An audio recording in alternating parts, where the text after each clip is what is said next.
The metallic taste of blood, sharp and coppery, fills my mouth. I stare at the scattered papers across our ridiculously expensive marble kitchen floor. Credit card statements. My platinum card, the one he swore was only for emergencies. And there it is, a $15,000 charge. For a diamond tennis bracelet. I saw it last week, didn't I? Sparkling on Sophia's wrist, his too young, too eager secretary at the company party. She'd flashed it around like a trophy. His trophy bought with my money. The betrayal, it's a physical thing, cutting deeper than the searing pain that's suddenly blooming in my chest, spreading like wildfire. His scent, that expensive cologne I bought him for our anniversary, it's clinging to his shirt, but it's all wrong. It's mixed with something else, something cheap and floral. Her perfume. The combination makes me want to gag. He stands there, Marcus, my husband of 5 years, loosening his tie, his face a mask of casual annoyance. As if my gasping for air, my hand clutching my chest, is just another one of my dramatic episodes. "Emma, you're being dramatic," he says, his voice devoid of any real concern. His phone buzzes on the granite countertop, a text. From her, no doubt. He actually glances at it. The pain intensifies, a crushing weight. I can't breathe. I slide down the cool, unforgiving surface of the countertop, the polished granite offering no comfort. My vision starts to blur at the edges. 5 years, 5 years of marriage, 7 years together, all the dreams, the promises, the I love yous. All of it crashing down into this one unbearable moment. This is how it ends. Not with a tearful confession, not with a desperate apology, not even with a sliver of remorse. No, it ends with him checking his phone, while my heart literally gives out from the stress, the heartache, the sheer weight of his deception. My heart pounds frantically, a wild bird trapped in my ribs, as betrayal crashes over me in waves, each one more suffocating than the last. I try to speak, to scream, to tell him what a monster he is, but only a choked gasp escapes. The last thing I see, as the pristine white of the kitchen ceiling fades to black, is Marcus stepping over my fallen body. He's reaching for his wallet on the counter, probably heading out, probably going to Sophia, probably going to spend more of my money on his mistress, stepping over my corpse to do it. The darkness takes me then, a cold, empty void. But death, it turns out, isn't always the end. Sometimes, if you're angry enough, if you're wronged enough, maybe, just maybe, it's a second chance. My second chance. And this time, I wouldn't be the fool. The silence of the void stretches, and then a jolt. Not of pain, but of awareness, laughter, my own laughter. It echoes bright and carefree through a space that feels both strange and intimately familiar. I'm sitting at a scratched wooden table, sunlight streaming through a slightly grimy window, and I'm smiling. Actually smiling. Across from me, Marcus smiles back, his eyes crinkling at the corners in that way I used to find so endearing. Before I knew it was a carefully crafted illusion. The newspaper in my hands. It's real, tangible. The chronicle and the date. My breath catches. It's dated 3 years in the past. 3 years. The familiar creak of our old floorboards under my feet as I shift in my chair. It's a sound I'd forgotten. A sound from a life I thought was long gone. This is our old apartment, the one we lived in before the money. Before my grandmother's inheritance changed everything, or so I thought. It hadn't changed Marcus, not really. It had only given him a bigger playground for his deceptions. "What's wrong, babe?" Marcus asks, his brow furrowed with what appears, for a fleeting moment, to be genuine concern. But I know better now. The script of my life, our life, is etched into my memory, scarred onto my soul. I remember what comes next. The slow, insidious manipulation. The gradual erosion of my confidence. His careful, calculated access to my accounts. The systematic destruction of my self-worth, piece by painstaking piece. I tremble, the memories flooding back not as vague recollections, but as vivid, painful realities. In 6 months from this exact day, I'll inherit $50 million from Gran. A fortune I never asked for, but one that would seal my fate. In 2 years, almost to the day, Marcus will begin his affair with Sophia, the bright-eyed intern who will become his secretary, his confidant, his whore, bought and paid for with my money. And in 3 years, I'll be dead, collapsed on a cold kitchen floor, betrayed, broken, and utterly alone while he steps over me. I force myself to steady my breathing, to liberate my mind from the crushing panic that threatens to overwhelm me. This is impossible. It has to be a dream, a dying hallucination. But the cheap, slightly sticky wooden table under my fingertips, the scent of stale coffee and Marcus's familiar sandalwood soap, it's all too real. Just thinking about the future, I say, my voice surprisingly even. I watch his face, his handsome, lying face. Even now, 3 years before the true rot sets in, I can see it. That calculating gleam in his eyes when I mention the inheritance that's on the horizon. He thinks he's so clever, so subtle in his gold-digging aspirations. He has no idea. He has no idea what I know. He launches into a well-rehearsed speech about responsibility, about how we'll need to be careful, how he'll help me manage it all. His concern is so touching, so false. While he's distracted, outlining his plans for my money, I casually slip my current modest limit credit cards from my purse, which is hanging on the back of my chair, and slide them into the pocket of my jeans. A small act of defiance, a tiny reclaiming of what's mine. It's not much, but it's a start. This time will be different. It has to be. Because this time, I'm not the naive, trusting girl who believed in fairy tale love and happily ever afters. I'm a woman who's lived through his ultimate betrayal. A woman who has died for it. And I'll be damned if I let him do it to me again. A cold clarity settles over me. I have a timeline. I have the knowledge. I have the advantage. I have exactly 2 years, 7 months, and 12 days before he destroys me again. Unless, of course, I destroy him first. A grim smile touches my lips. Game on, Marcus. Game on. The law firm's marble lobby still intimidates, but it's different this time. Last time, metaphorically speaking, I was practically on my knees, begging for scraps of information about my own inheritance, made to feel like a child, incapable of understanding complex matters. This time, I walk in, head held high. My best suit, a charcoal gray that means business, feels like armor. Gran's diamond earrings, the ones she left me specifically, catch the light as I move, each facet reflecting my newfound purpose. The satisfying click of my heels against the polished marble floor echoes my determination. Each step is a statement. Miss Chen, Mr. Henderson, my grandmother's old-school, very proper lawyer, greets me, his eyebrows shooting up in surprise. I wasn't expecting to see you for at least another 6 months. According to your grandmother's will, the estate isn't due to settle until then. Plans change, Mr. Henderson. I offer a cool, polite smile and settle into the plush leather chair across from his imposing mahogany desk. It smells of old books and even older money. I want to discuss the restructuring of my inheritance. Specifically, I lean forward, my voice calm but firm. I want to explore options for ironclad protection against any future spouse having access to my primary assets, regardless of when those assets are officially transferred to me. He blinks, then a slow, appreciative smile spreads across his face. A prudent move, Miss Chen. Very prudent indeed. Relief floods through me as I watch him nod approvingly. He has no idea how prudent. Marcus doesn't know I'm here. He thinks I'm at my monthly book club meeting, discussing the merits of the latest romance novel where the impossibly handsome, slightly flawed hero inevitably cheats, and the long-suffering heroine, after a brief period of angst, always forgives him. How utterly, ironically fitting that I'm actually here, laying the groundwork for his spectacular downfall instead. Over the next 3 weeks, my life becomes a masterclass in covert operations.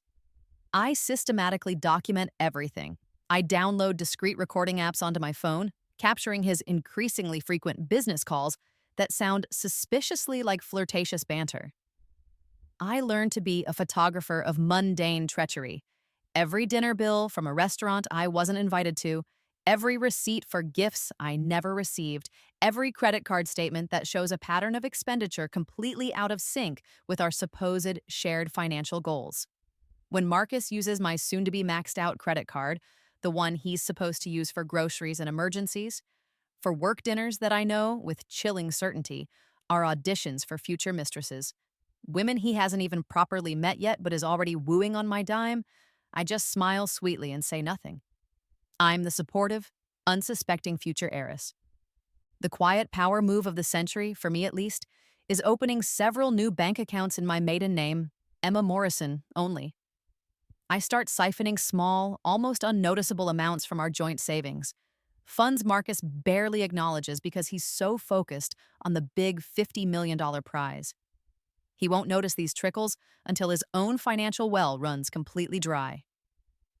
The private investigator I hire, Sarah Martinez, is worth every single penny of her exorbitant but, as it turns out, entirely justified fees.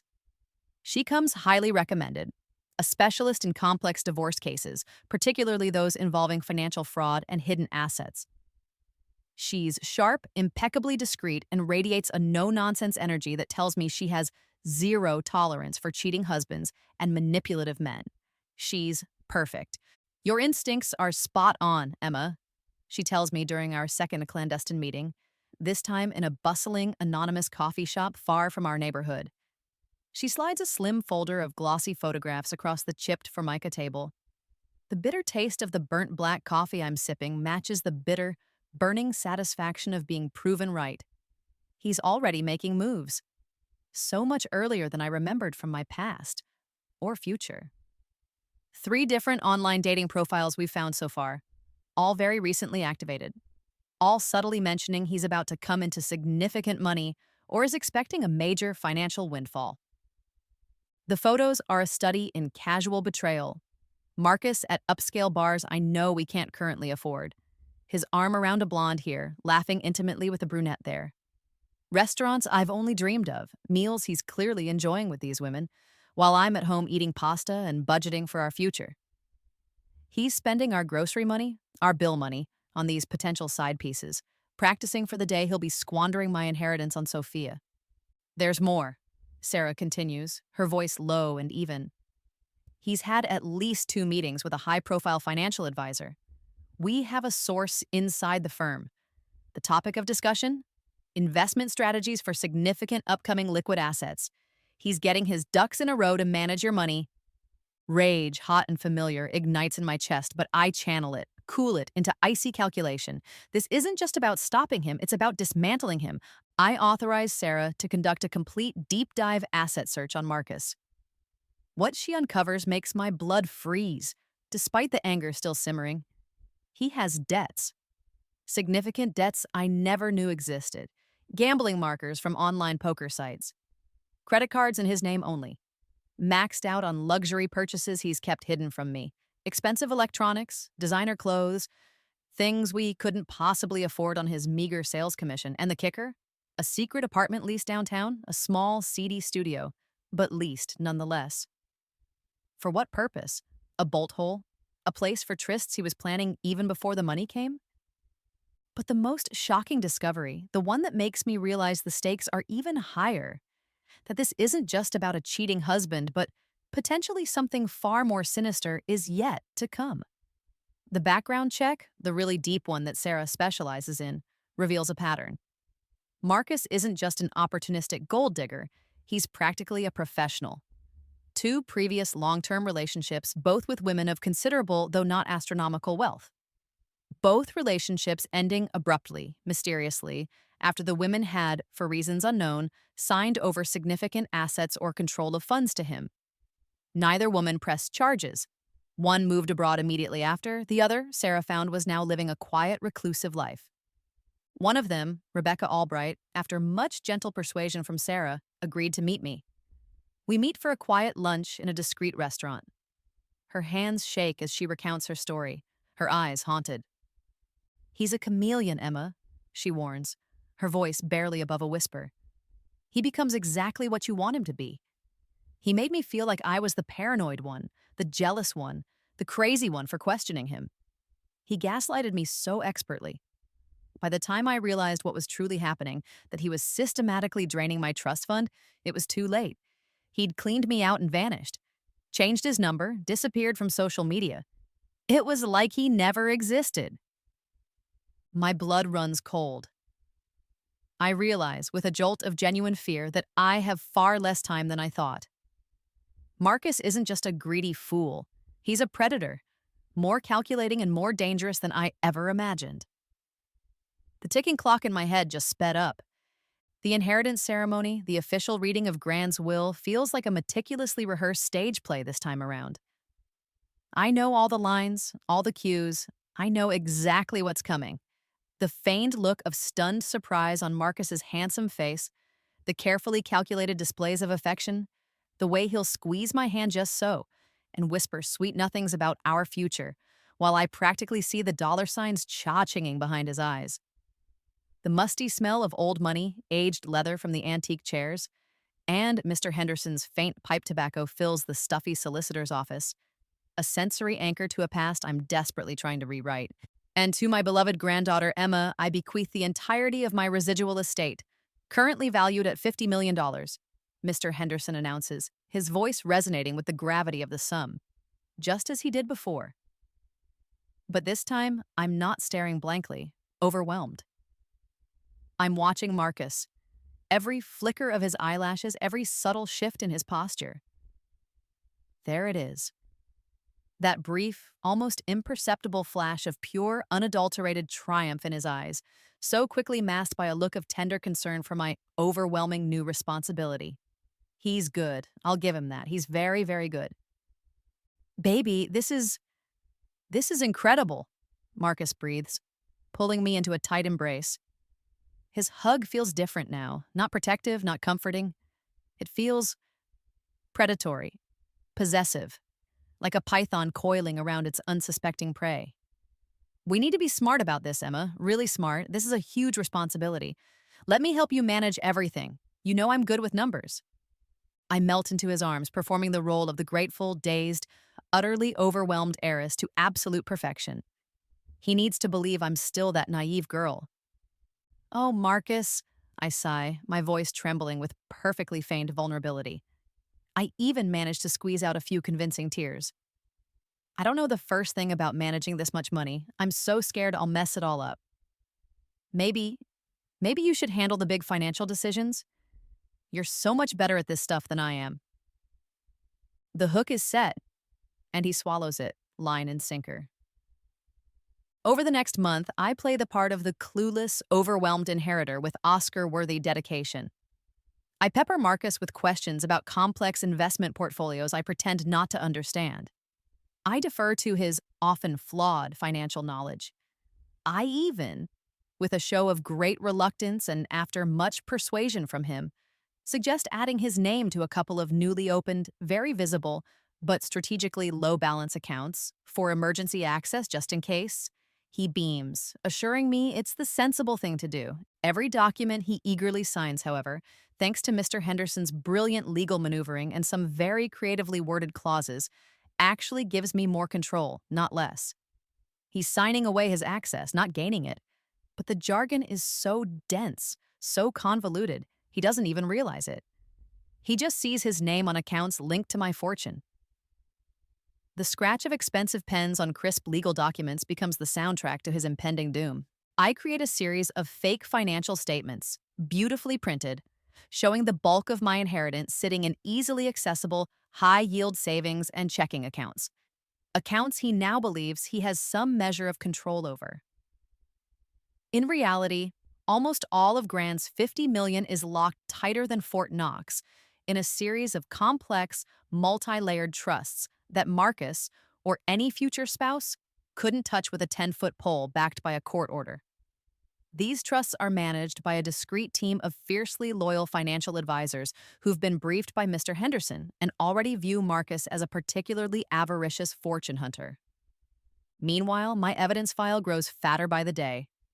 Every business dinner he charges to our new joint credit card, the one with my money funding it, of course, while simultaneously texting other women he's grooming.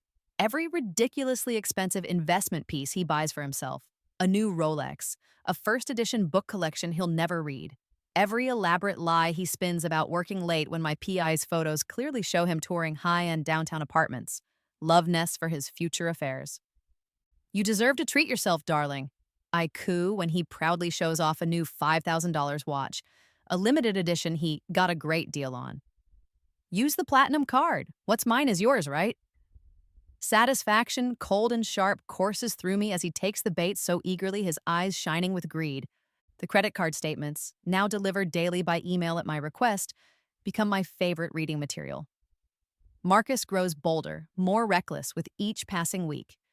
Designer suits, the latest electronics, even a hefty down payment on a vintage sports car he couldn't resist. All charged to my account while he continues to whisper sweet lies about budgeting, fiscal responsibility, and securing our future. 3 months into my new life as an heiress, he mentions Sophia for the first time. It's almost casual, a throwaway comment over a dinner I can barely stomach. There's this new secretary at work in my department, he says, swirling his wine. An expensive vintage he's developed a taste for, again, on my tab. Sophia, really sharp, incredibly professional, amazing organizational skills. Honestly, Emma, I think she could be a real asset in helping us manage some of our more complex financial paperwork, the estate stuff. The timeline. It's happening, right on schedule. The affair, the one that will be the centerpiece of his downfall, will begin in approximately 6 weeks, exactly as it did in my previous doomed existence. I nod enthusiastically, my smile wide and guileless. That sounds absolutely wonderful, Marcus. What a great idea. Maybe we should take her out to dinner sometime. As a thank you for helping us out? The look of sheer, unadulterated panic that flashes across his face for a millisecond is utterly delicious. It's gone as quickly as it appears, replaced by his usual smooth composure. Oh, no. No need for that, baby. I don't want to mix our business with our personal life too much. Keep things professional, you know? The clink of our silverware against the fine china plates is the only sound for a moment, as we eat in a carefully constructed, heavy silence. The next day, I commissioned Sarah to hire a freelance photographer. Their first assignment, to document Marcus and Sophia's first business lunch, the one he tells me is a vital networking opportunity. The photos are perfect, gallery-worthy images of betrayal. Marcus leaning in, feeding Sophia a bite of his tiramisu. Marcus holding her hand across the linen-covered table. Marcus gazing at her with that same look of dopey adoration he used to reserve for me, back when he thought I was just a sweet, naive girl with a modest income. But this time, I'm not the heartbroken, unsuspecting wife stumbling upon the evidence of an affair. Oh no, this time I'm the spider, patiently, meticulously weaving my web, watching with grim satisfaction as the oblivious flies get hopelessly, irrevocably entangled, because the real trap, the one that will snap shut and leave him with nothing, hasn't even been triggered yet. 2 weeks later, as if following a predetermined script, Marcus comes home from working late with a small, elegantly wrapped jewelry box in his hand. He has that sheepish, slightly guilty look he gets when he's trying to butter me up. I saw this today and it made me think of you, he says, his voice a little too earnest as he presents it to me. I know this bracelet. It's a delicate, understated silver chain with a tiny sapphire charm. I remember it with perfect clarity. I remember exactly when he bought it in my past life, how much it cost, a fraction of what he'd soon be spending on Sophia, and, most importantly, who it was really intended for, or rather, who it was a practice run for. In my previous life, I'd found the crumpled receipt for this very bracelet tucked into his sock drawer 3 months after he'd given it to me. The date on the receipt was just days before he'd presented Sophia with her much more extravagant diamond tennis bracelet. This little silver trinket had been his trial run in gift-giving deception. I beam at him, my eyes wide with false gratitude, while a cold, hard fury calculates in the recesses of my mind. How dare he? How dare he try this again? Oh, Marcus, it's beautiful, I gush, my voice catching with just the right amount of emotion. I extend my wrist, allowing him to clasp the flimsy bracelet around it. You're so thoughtful, thank you. What Marcus, in his monumental arrogance, doesn't know is that this bracelet, this cheap symbol of his rehearsed betrayal, like every single other thing he has bought or will buy with my money, is about to become Exhibit A in the comprehensive dossier that will utterly destroy him. I immediately photograph the bracelet next to its gift box and the still intact gift receipt, which he'd carelessly left in the bag. ensuring the timestamp on my phone's camera is clearly visible. Another precious piece of evidence added to my rapidly growing collection. He's making this almost too easy. The hotel security footage is cinematic gold. Grainy, yes, but the narrative is crystal clear. Marcus and Sophia entering the elevator at the Grand Regent Hotel downtown. His hands are already wandering possessively on her waist, then dipping lower. She's pressed up against him, head thrown back in laughter, looking up at him like he's some kind of god. They're like a pair of hormonal teenagers who can't wait to get their clothes off. The timestamp in the corner of the monitor reads 2:47 p.m. on a Tuesday. He'd told me he was stuck in endless budget revision meetings all afternoon. Liar. The static buzz of the security office monitors displaying my husband's blatant betrayal in unflattering grainy black and white is a strangely soothing sound. Room 412, the bored-looking security manager confirms, his voice flat as he slides a printout of the keycard records across his cluttered desk. Registered under Marcus Chen, paid for with a credit card ending in 7834. My card. Of course it's my card, the platinum one, with the ridiculously high limit I'd been persuaded to authorize. Every sordid detail, every illicit thrill, funded by me. I absorbed this information not with the soul-crushing devastation I experienced in my past life, but with a cold, detached satisfaction. He's so predictable, so utterly, pathetically predictable. This time there are no tearful confrontations in hotel hallways, no screaming accusations that only serve to make me look like the unhinged, hysterical wife. Oh no. This time I wait. I wait in my discreetly rented, heavily tinted SUV parked across the street from the Grand Regent service entrance. Armed with a high-powered telephoto lens and a thermos of lukewarm coffee, I meticulously document every moment of their illicit afternoon rendezvous with the precision of a seasoned paparazzo. The photographs are damning, clinically, beautifully damning. Marcus's hand, proprietary and firm, on the small of Sophia's back as they scurry out of a side exit, clearly trying to avoid the main lobby. The telltale champagne delivery to room 412 Dom Perignon, naturally, the $300 a bottle stuff, charged to my platinum card. I even capture a long lens shot through their partially open curtains, amateurs, of him looking at her with that disgustingly tender expression, the one he used to reserve for me, like she's the most precious, wonderful creature on earth, all while he's systematically treating me, his wife, like a walking, talking, endlessly replenishing bank account with legs. Back in my car, I immediately upload the images to a secure cloud server and send copies to Mr. Henderson and Sarah Martinez with a simple, encrypted text message. Phase 2 is now operational. Proceed as discussed. At home, later that evening, Marcus waltzes in, showering off Sophia's cheap floral perfume and the scent of hotel soap, and pretends that absolutely nothing out of the ordinary has occurred. "How was your day, sweetheart?" he asks, his voice a perfect imitation of marital solicitude as he leans in to kiss my cheek, with lips that were intimately acquainted with another woman mere hours ago. The lavender scent of his expensive triple-milled soap. Soap I bought him, for God's sake, is being used to wash away the evidence of his betrayal. The irony is almost enough to make me laugh out loud. "Productive," I reply, my voice light and airy. And it's the truth. Very productive. I've been doing a lot of thinking about our finances lately, Marcus. You know, with all this new responsibility, maybe we should start keeping much more detailed records of all our expenses. For tax purposes, of course. "Why?" he asks, a little too quickly. A flicker of something, panic, guilt, darts across his eyes before he smooths it away. Are you worried about something, Emma?" "Not worried, darling," I reassure him, patting his arm. "Just curious. And that new financial advisor you recommended, Mr. Abernathy? He specifically suggested we track every single expenditure much more carefully. Something about maximizing deductions for the upcoming tax year."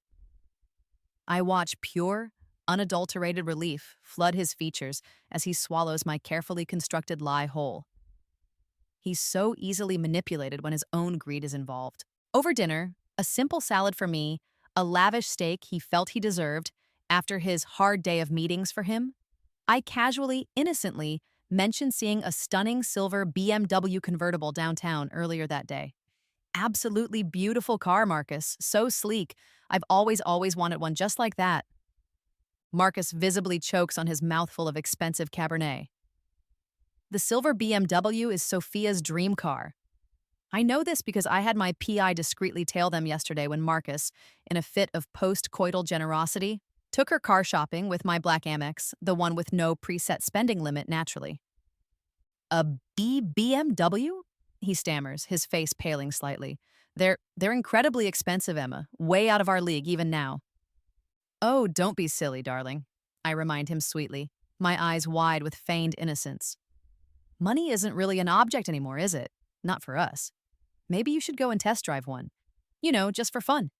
Use the black card, the one Mr. Abernathy said we should use for significant asset acquisition exploration. What's the harm in looking? The timeline in my head is ticking along perfectly. I know exactly what he'll do with that little suggestion. He won't be able to resist the temptation to play the big shot, the generous sugar daddy. 3 days later, my credit card statement pings on my phone. A charge for $89,472.33 from Luxury Motors, Inc. Marcus comes home that evening whistling and tells me he's bought himself a modest, reliable, slightly used sedan for practical everyday commuting. He even shows me a blurry photo on his phone of a boring beige car. But Sarah's photographer was, once again, in the right place at the right time. The photos are exquisite. Marcus, beaming like a lottery winner, presenting the keys to a gleaming, brand-new silver BMW convertible to a squealing, ecstatic Sophia in the parking lot of the Grand Regent. The kiss they share is long, passionate, and utterly nauseating. The sharp crack of the high-resolution printed photos as I add the dealership receipt and the PI's report to my burgeoning evidence file is a symphony to my ears. You're so incredibly generous, Marcus. Sophia's voice, captured with perfect clarity by the PI's strategically placed directional microphone, purrs from the audio recording. I can't believe you actually bought me a car, my dream car. Only the best for my future wife, Marcus replies, his voice thick with bogus sincerity. My heart, had it still been capable of such fragile emotion where he was concerned, would have shattered into a million pieces. Instead, I feel only the cold, hard satisfaction of being proven utterly, devastatingly right. I smile grimly as I meticulously transcribe every single incriminating word, adding it to the narrative of his self-destruction. The affair, now that it's been consummated and christened with an expensive German sports car, accelerates at a breakneck pace, precisely as it did before. Designer handbags for Sophia, extravagant jewelry, secret weekend getaways to luxury spa resorts, champagne-fueled shopping sprees on Rodeo Drive, all funded by my grandmother's legacy, all meticulously documented by me, all while Marcus spins increasingly elaborate, almost comical lies about crucial out-of-town work conferences, urgent family obligations requiring his immediate presence. His family lives 3 states away and rarely speaks to him. And late-night brainstorming sessions with his team. But this time, I'm not the clueless, heartbroken victim, unknowingly funding my own betrayal, my own humiliation. This time, I'm the hunter, coolly and calmly, gathering the evidence for his complete and utter annihilation. The final, irrefutable piece of the puzzle, the one that will seal his fate, comes when Sarah uncovers the apartment lease. The luxurious downtown penthouse apartment, the one with the panoramic city views he'd always coveted.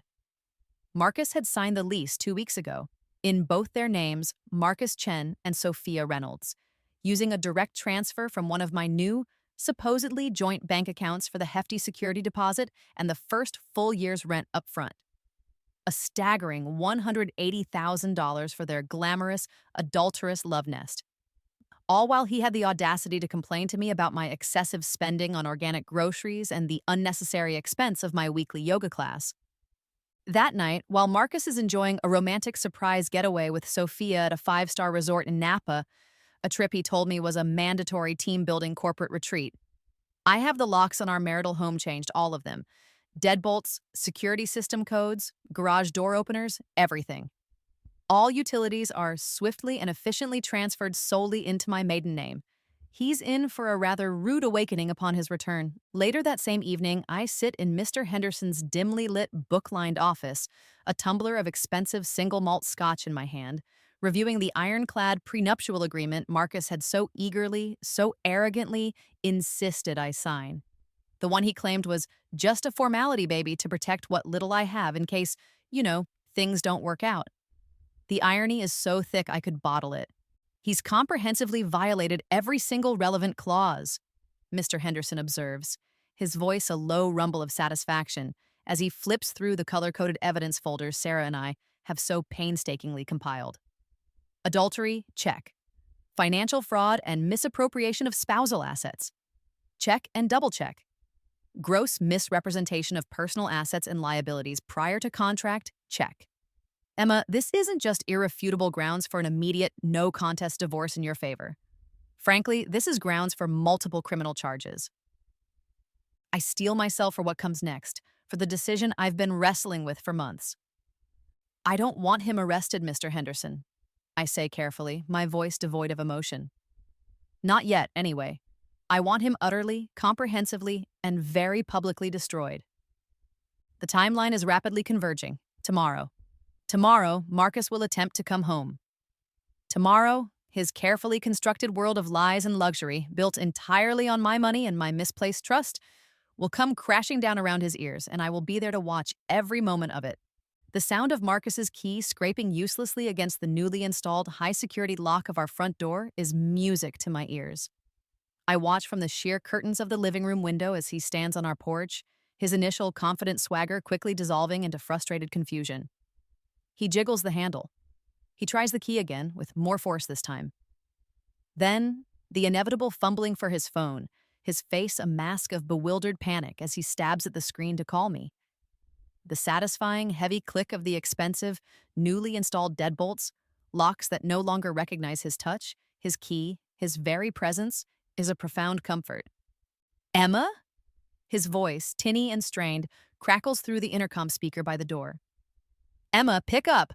What the hell is wrong with the door? My key isn't working. Did you change the locks or something? I take my time. I savor the moment.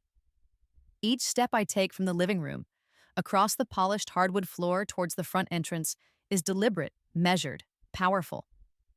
When I finally swing the heavy oak door open, I don't step aside to let him in. I stand firm, blocking his entry. Your key doesn't work, Marcus, I inform him, my voice remarkably calm, almost conversational. Because this isn't your house anymore. Just like your impressive collection of platinum and black credit cards don't work because, well, they're not your accounts anymore either.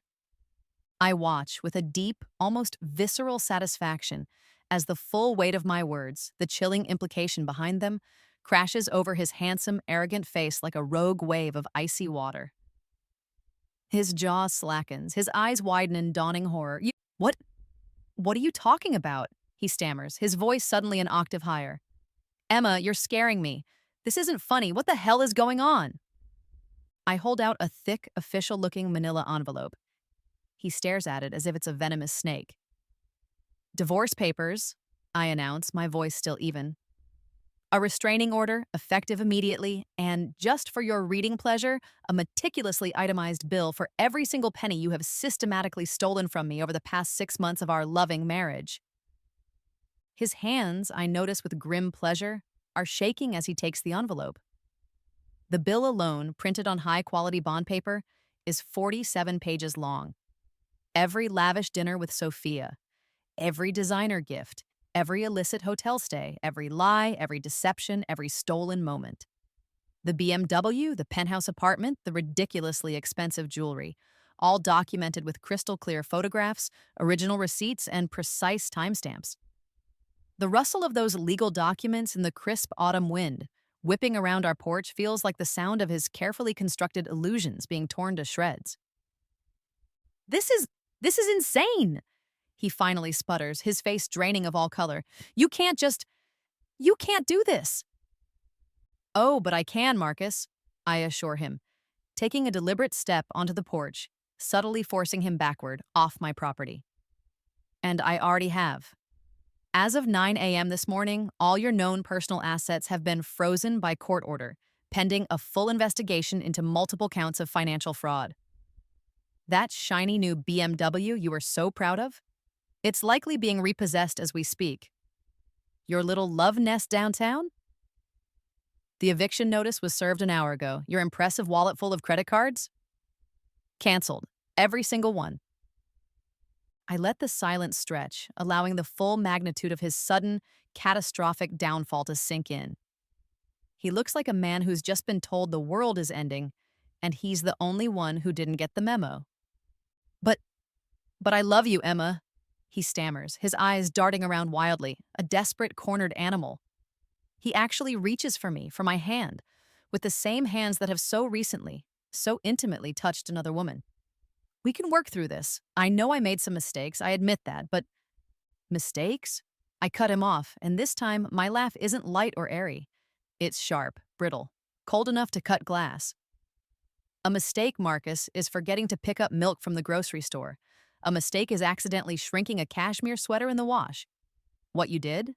You systematically, cold-bloodedly stole from your wife while simultaneously screwing your secretary in luxury hotel rooms that I paid for.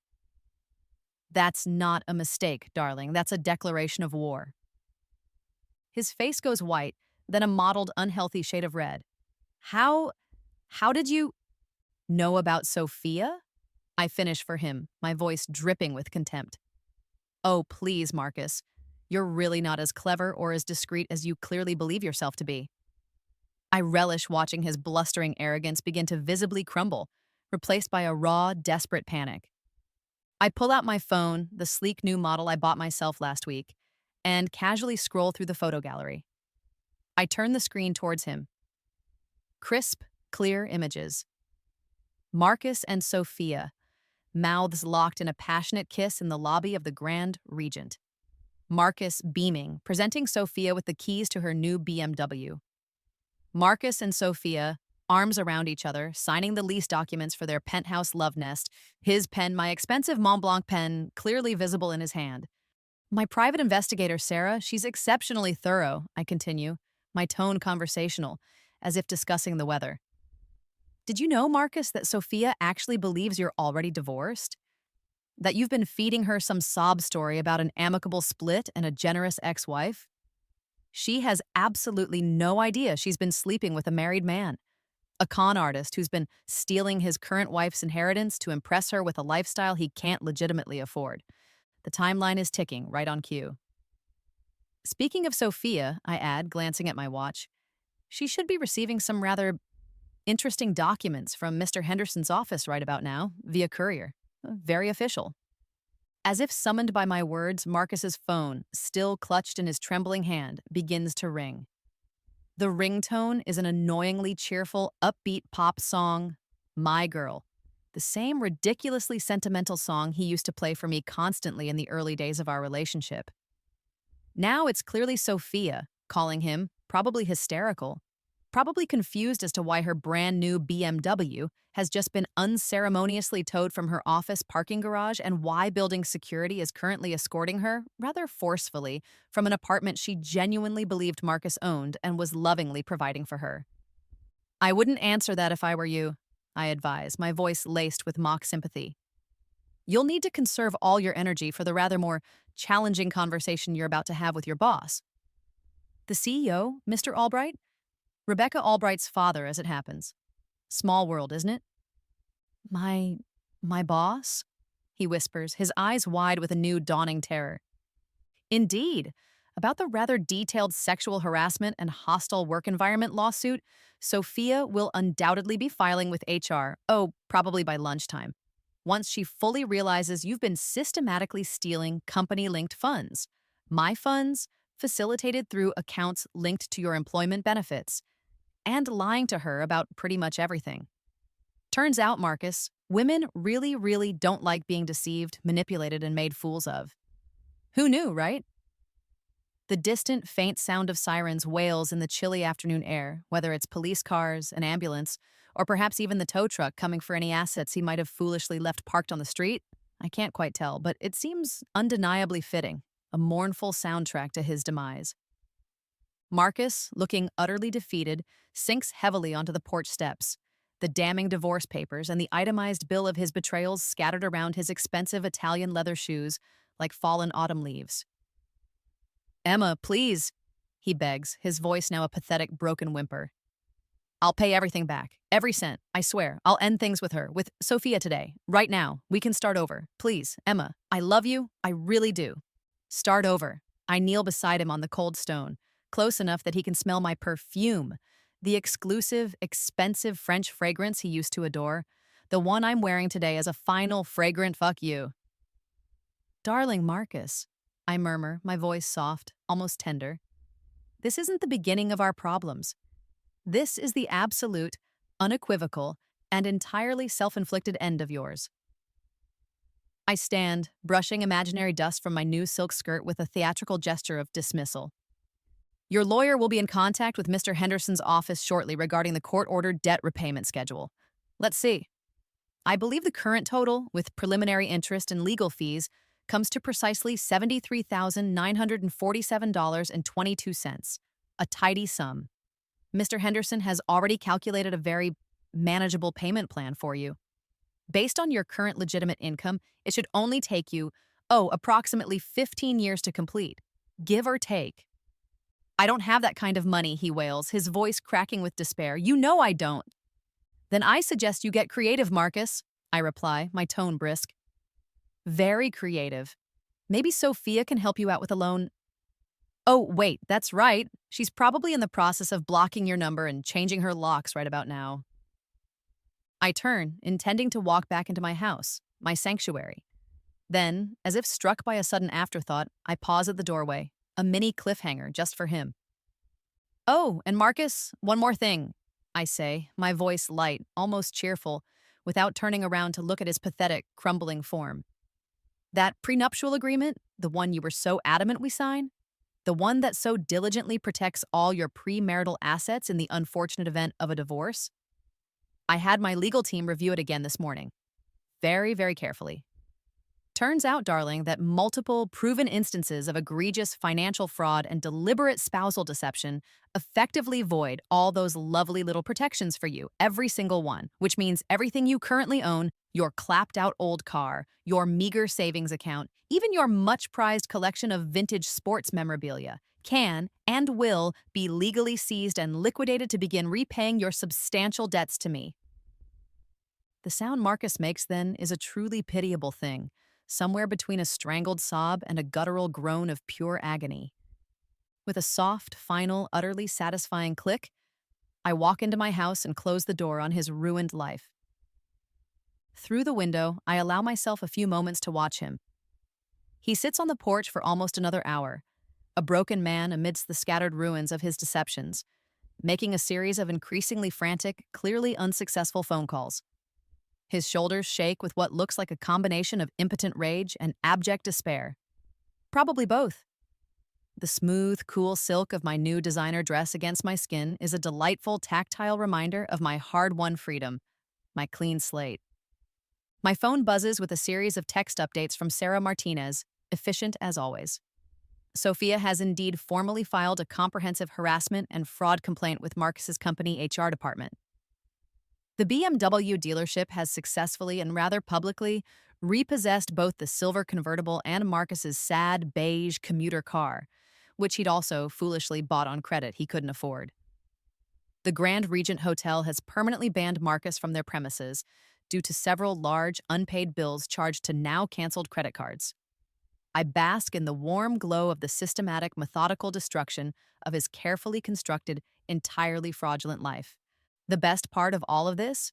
None of it required me to scream, to cry, to make a public scene, to look like the vengeful, scorned ex-wife. To the outside world, to anyone who might inquire, I am simply a pragmatic, intelligent woman who unfortunately discovered significant financial fraud perpetrated by her spouse and took the appropriate, necessary legal action to protect her assets and her dignity. Marcus, bless his greedy, stupid heart, destroyed himself with his own insatiable avarice and his breathtakingly foolish underestimation of me. The timeline is almost complete. Tomorrow, the final chapter of his downfall will be written. and I'll be starting a brand new book of my own. 6 months later, I'm sitting in Mr. Henderson's sun-drenched office, the panoramic view of the city skyline sprawling beneath us, a breathtaking vista I never truly appreciated when I was married to Marcus. I was always too busy, too consumed with worrying about his moods, his needs, his endless, unspoken demands to ever really stop and enjoy my own success, my own life.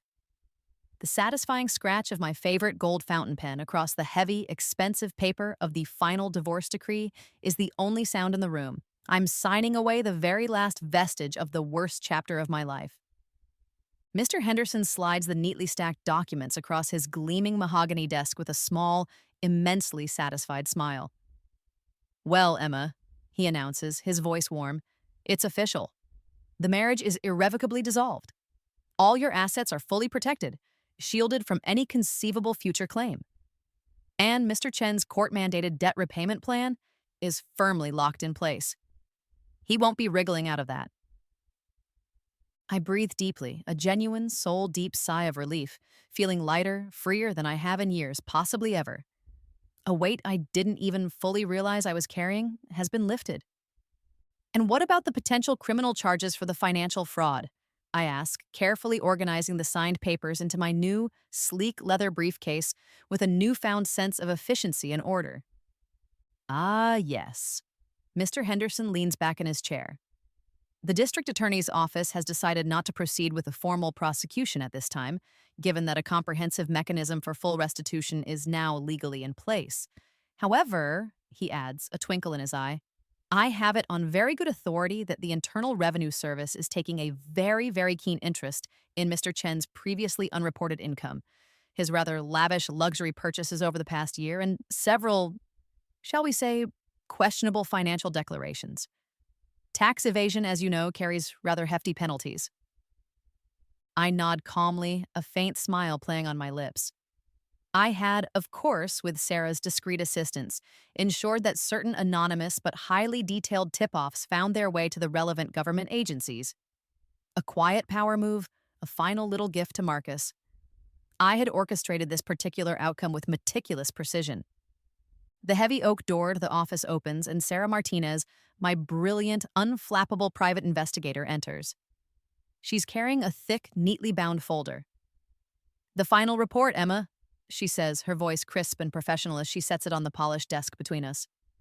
"Every transaction, every lie, every hotel room tryst, every deceitful text message, all fully documented, cross-referenced, and verified for your records. A complete compendium of Mr. Marcus Chen's spectacular self-immolation." I allow myself to flip through the folder, marveling at the sheer, comprehensive artistry of Marcus's downfall. The photographs, in particular, tell the story far better than any novel ever could. Marcus, looking haggard and defeated, moving a few pathetic boxes into a cramped, run-down studio apartment in a decidedly undesirable part of town. Sophia, her face a mask of grim determination, boarding a bus at the Greyhound station, reportedly transferring to her company's satellite office in Denver to escape the scandal and rebuild her shattered career. The gleaming silver BMW, once her pride and joy, now being unceremoniously sold at a police impound auction. The crisp sound of those professional high-gloss photographs sliding against each other is a small, sweet symphony of victory. "He tried calling your personal cell 73 times last week alone," Sarah reports, consulting her notes. "Also sent a rather desperate-looking bouquet of wilted flowers to your apartment building, which your ever-vigilant doorman, Miguel, refused on your behalf, as per your standing instructions." "Desperation really doesn't look good on him, does it?" I observe, closing the folder with a decisive snap. There's a certain grim satisfaction in knowing he's suffering, but mostly I just feel an overwhelming sense of indifference. I dismiss the thought of Marcus's ongoing suffering with the same casual ease and lack of concern with which he once dismissed my feelings, my pain, my very existence. My phone buzzes on the desk. A group text from my book club, "Wine night at Jessica's tonight, 7 p.m. sharp. Bring your absolute favorite, most satisfying revenge story to share. XOXO." I smile, a genuine, unforced smile that reaches my eyes as I quickly type back, Ladies, I am currently living my new favorite revenge story, and trust me, it's a bestseller. See you at 7. I'll bring the good champagne. Mr. Henderson clears his throat, a subtle diplomatic sound. And what are your plans now, Miss Chen? Or perhaps I should more accurately say, Miss Morrison? I've legally, joyfully taken back my maiden name, along with my power, my independence, and my future. Travel, Mr. Henderson, I say immediately, without a moment's hesitation. Extensive travel. I want to see Italy, every inch of it. I want to learn to paint, badly, but with passion. And maybe, just maybe, I'll finally buy that charming little vineyard in Napa Valley I've always dreamed about owning. Life, I've learned the hard way, is finite and precious. I've wasted more than enough of my allotted time on unworthy men and undeserved heartaches. As I leave the hushed, rarefied atmosphere of the law office, my phone rings. The caller ID, surprisingly, shows Marcus. For a fleeting, treacherous split second, my heart gives a familiar little flutter of old conditioning, a Pavlovian response to his summons. Then, just as quickly, I remember. I remember the betrayal, the callous lies, the crushing weight of his selfishness, the chilling image of him stepping over my dying body to retrieve his wallet. I decline the call without a second thought and promptly block his number. Permanently. The smooth, buttery leather of my new designer handbag, bought with my own money for my own pleasure because I damn well deserve it, feels wonderful beneath my fingertips as I step into the waiting elevator. The elevator descends 42 floors, and with each passing floor, I feel the last vestiges of my old life, my old self, falling away, like shedding a skin that no longer fits. By the time I reach the bustling, sunlit lobby, I'm already mentally shortlisting Italian language schools and idly browse online listings for art studios with good natural light. Outside, the city pulses with a vibrant, chaotic energy. Food trucks line the sidewalks, their diverse, savory aromas. Spicy tacos, sweet crepes, smoky barbecue mixing tantalizingly in the crisp autumn air.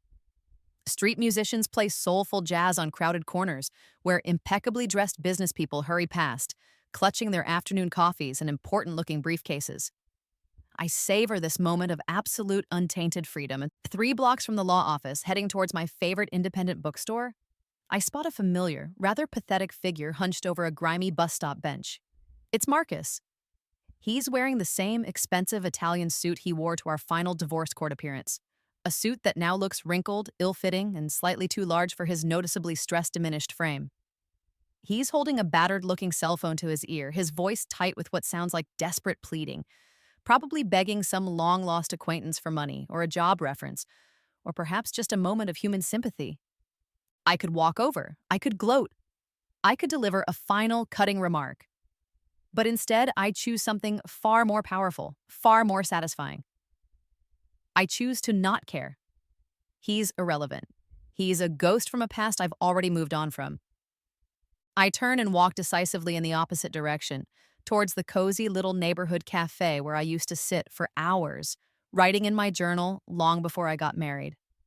The one Marcus always complained was too pretentious, overpriced, and full of hipsters. His loss. The barista, a friendly young woman with bright pink hair, recognizes me instantly. Emma! Wow, we haven't seen you in forever. The usual, double espresso, no sugar? Actually, I say, scanning the brightly colored chalkboard menu with new eyes, a genuine smile playing on my lips. I think I'll try something completely different today. Surprise me. The rich, intoxicating aroma of freshly ground coffee beans, dark and promising, fills the air, a scent pregnant with the possibility of new experiences, new beginnings. While I wait for my mystery drink, I pull out my phone and systematically delete every digital trace of Marcus Chen from my life. His contact information, all his photos, our old, posed, happy couple photos from social media, every text message, every email, every digital reminder of our shared history. It all disappears with a series of satisfying, decisive taps of my finger. I feel a palpable weight lift from my shoulders with each deleted memory, each severed tie. The barista hands me a beautifully crafted lavender honey latte, served in a heavy ceramic mug, steam rising invitingly from its surface. It's sophisticated, unexpected, and utterly delightful nothing I would have ever dared to order when I was still trying to be the perfect, accommodating, budget conscious wife who never indulged in small luxuries for herself. I find a quiet corner table with a sunlit view of the bustling street and pull out the supple, leather bound journal I treated myself to yesterday. The first page is still pristine, invitingly blank, waiting for the story of my new, unwritten life to begin. As I lift my pen, ready to write, my phone buzzes with a notification from an unknown number, a message. My heart gives a little lurch. Not again. The message is short, almost curt. "This is Sophia Reynolds. Can we talk?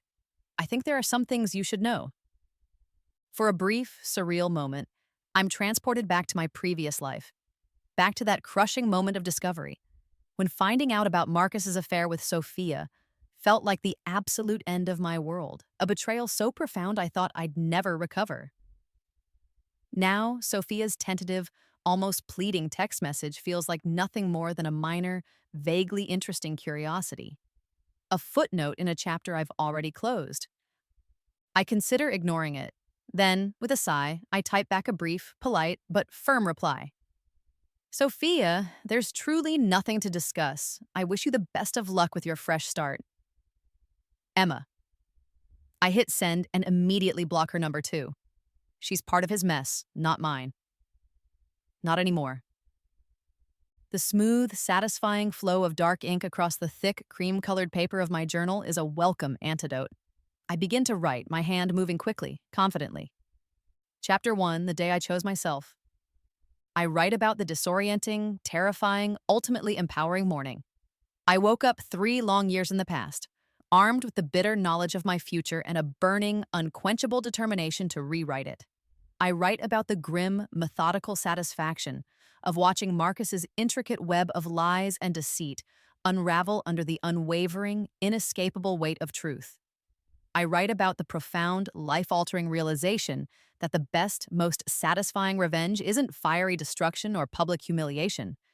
It's a cool, calm, unshakable indifference. But mostly, I write about discovering the simple, fundamental truth that genuine happiness isn't something someone else gives you or something you find. It's something you actively, consciously choose for yourself every single day. Outside the cafe window, life, in all its messy, vibrant, unpredictable glory, continues its chaotic, beautiful dance. Couples argue passionately on street corners, then kiss and make up just as quickly. Ambitious young professionals stride purposefully towards important business deals. Dreams are born, and dreams inevitably end. I smile as I realize with a deep sense of peace that none of that everyday drama, none of that turmoil touches me anymore, not unless I choose to let it. Marcus used my credit cards, my money, my trust, to try and buy a love that was never real, to shower his mistress with gifts that ultimately meant nothing. In return, I used his devastating betrayal, his calculated cruelty, to buy myself something far more valuable, something utterly priceless: my freedom, my future, myself.